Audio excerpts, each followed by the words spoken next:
Let me show you this bag that I just bought, this travel bag. It's a combination garment bag, duffel bag, good for like a couple day trips. And this thing is pretty cool. It's opened all the way out now. It has a hook and you can actually hang clothes. Then it zips up. It's got a bunch of interior pockets for more doodads. The exterior pockets are really deep so you can put your shoes in them. There's one pair.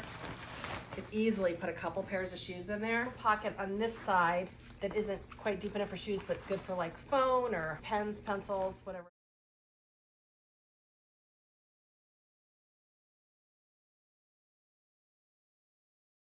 So I've got the two sides clipped together. Now it's a duffel bag. My packing cubes. Here's my toiletry bag, also from Amazon. It really holds a lot. Now, pretend I'm packed. I'm gonna zip this together.